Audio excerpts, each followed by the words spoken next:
அதாவது ஃப்ராட் என்று சொல்லி கேள்விப்பட்டிருப்போம். ஆனால் மெகா ஃப்ராட் என்பார்களே, அப்படி ஒரு ஃப்ராடுத்தனத்துடன் ஒரு அரசு இன்ஜினியர் செயல்பட்டிருக்கிறார். அதுவும் கையும் களவுமாக சிக்கியிருக்கிறார் என்பது தற்போது அதிர்ச்சி மேல் அதிர்ச்சியாக இருக்கிறது. என்றால் ரெய்டுக்காக சென்றவர்கள், சோதனைக்காக சென்ற அதிகாரிகள் இன்னும் இந்த அதிர்ச்சியிலிருந்து மீளவில்லை என்று கூறலாம். அந்த அளவுக்கு கட்டுக்கட்டாக பணம் அவர் வீட்டிலே லஞ்ச பணத்தை வைக்க இடமில்லாமல் திணறிக் கொண்டிருக்கிறார். அவரும் அவருடைய மனைவியும் திணறிக் கொண்டிருந்த பொழுது திடீரென போலீசார் இரவு நேரத்திலே வீட்டிற்கு ரைடு செல்கிறார்கள். அந்த பிரத்யேகமாக தற்போது இந்த காட்சிகளை நாம் பார்த்து கொண்டிருக்கிறோம். எனவே முதல் காட்சிகளாக நமக்கு கிடைத்த இந்த காட்சிகளை தற்போது பார்த்திருக்கிறோம். இரவு நேரத்தில் ரைடு சென்ற பொழுது அவர்கள் வீட்டுக்குள் யாரும் இல்லை, ஆண்கள் யாரும் இல்லை, நீங்கள் வரக்கூடாது என்று அவருடைய மனைவி கதவை பூட்டிக் கொண்டார்.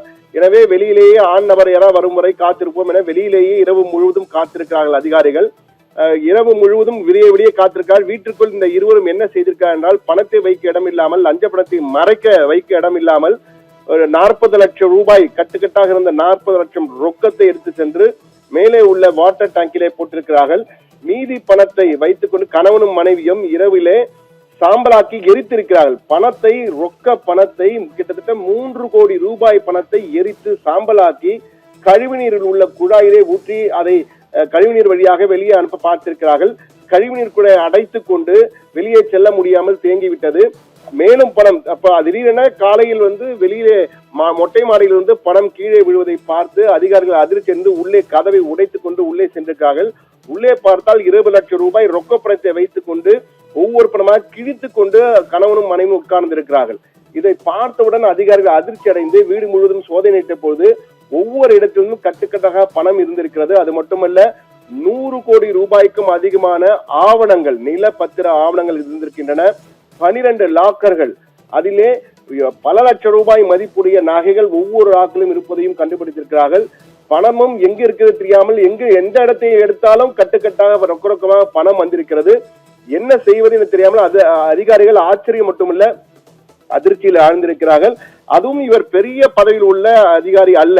இவர் ஒரு ரூரல் ஒர்க்ஸ் டிபார்ட்மெண்ட் என்று அழைக்கப்பட்ட பீகாரின் பாட்னாவில் உள்ள ஊரக வளர்ச்சி பணிகள் துறையிலுடைய ஒரு மிட் லெவல் நடுத்தர இன்ஜினியராக இருந்திருக்கிறார். சீனியர் சூப்பரண்டிங் இன்ஜினியராக இல்லை, வெறும் சூப்பரண்டிங் இன்ஜினியராக இருந்திருக்கிறார். இவர் பெயர் வினோத் குமார் ராய். இவர் தான் இத்தனை லஞ்ச பணத்தை இவர் தொடர்ந்து ஒப்பந்ததாரர்களிடமும் அந்த இடத்தில் உள்ளவர்களிடமும் லஞ்ச பணத்தை வாங்கி வருகிறார் என்ற தொடர் புகார் வந்ததை அடுத்து எக்கனாமிக் அஃபென்சஸ் விங் என்று அழைக்கப்பட்ட பொருளாதார குற்றவியல் தடுப்பு பிரிவினர் திடீரென இந்த சோதனை நடத்தியிருக்கிறார்கள். அப்பொழுதுதான் இரவு முழுவதும் உள்ளே அனுமதிக்க வெளியே காத்திருக்க. கடைசியில் காலையில் தான் அந்த பணம் வெளியே வந்ததை பார்த்தவுடன் உள்ளே சென்ற பார்த்தபொழுது அதிர்ச்சியில் ஆழ்ந்திருக்கிறார்கள். என்ன செய்வதென தெரியாமல் அதிர்ந்து போயிருக்கிறார்கள். பீகார் முதலமைச்சர் நிதிஷ்குமார் லஞ்ச லாவணியம் இல்லாத நேர்மையான அரசு நடைபெற்றுக் கொண்டிருக்கு என கூறிக்கொண்டிருக்கும் நேரத்திலே ஒரு அரசு அதிகாரி, அதுவும் முதுநிலை அரசு அதிகாரி அல்ல, நடுத்தர வயதில் உள்ள ஒரு இன்ஜினியராக இருக்கிறார். அவரிடம் ஒரு வீட்டிலிருந்து இவ்வளவு பணம், ஏற்கனவே கடந்த 2 மாதங்களுக்கு முன் தாரிணி தர்ஷன் என்ற தலைமை பொறியாளர் வீட்டை கட்டுக்கட்டாக அமலாக்கத்துறையே பணத்தை கைப்பற்றிய நிலையாக சென்று தற்போது மற்றும் ஒரு இன்ஜினியர் வீட்டு ஊரக வேலைவாய்ப்பு துறை பணிகள் துறையுடைய இன்ஜினியர் வீட்டிலே இப்படி கட்டுக்கட்டாக ரொக்க பணம், நகைகள், நில ஆவணங்கள் என கண்டுபிடிக்கப்பட்டது பீகாரிலே பெரும் அதிர்ச்சியை ஏற்படுத்தியிருக்கு என்றுதான் கூற வேண்டும். அந்த அளவுக்கு அதிர்ந்து போயிருக்கிறார்கள். பணமும் ரொக்கமாக பணம் கழிவு அறையிலே கழிவு நீருடன் கலக்குமனை எரித்து சாம்பலாக்கி கணவன் மனைவி அனுப்பியிருக்கிறார் என்றால் எந்த அளவுக்கு பணம் அவரிடம் இருந்திருக்கிறது, எந்த அளவுக்கு லஞ்சத்தை வாங்கியிருக்கிறார் என்பதை பார்க்கும்போது இவரை ஃப்ராட் என்று கூறுவதை விட மெகா ஃப்ராட் என்ற அழைப்பதை சிறந்தது என்று பீகாரில் உள்ள அரசு அதிகாரிகளை கூற ஆரம்பித்து விட்டனர்.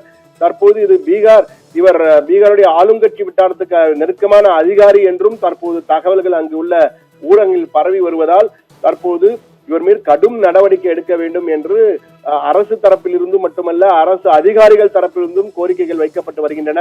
அடுத்து இவர் தம்பதிகள் இருவருமே வழக்கு பதிவு செய்யப்பட்டு இருவர் மீதும் தற்போது நடவடிக்கை எடுக்கப்பட்டிருக்கிறது. அடுத்து என்ன நடக்கும், இவர் மேலும் வேறு எங்கேனும் பணம் வைத்திருக்கிறாரா, இவரது லாக்கர்களை 12 லாக்கர்கள் இருக்கின்றன, அவற்றை திறந்து பார்க்கும்போதுதான் அதிலே என்ன இருக்கிறது, மொத்தமாக இவர் மதிப்பு எவ்வளவு கொள்ளை அடித்திருக்கிறார், மக்கள் பணத்தை சுரண்டி இருக்கிறார் என்பதை நம்மால் கண்டுபிடிக்க முடியும் என்று தெரிகிறது. இந்த அதிகாரிகள் சோதனை செய்த அதிகாரிகள் தெரிவிக்கிறார்கள். எது எப்படி இருப்பினும் ஆனந்தி, இவர் இந்த ரொக்கமாக பணம் கைப்பற்றப்பட்ட சம்பவம் பீகாரிலே பெரும் பரபரப்பாகவும் தலைப்பு செய்தியாகவும் மாறி இருக்கிறது. ஆனந்தி.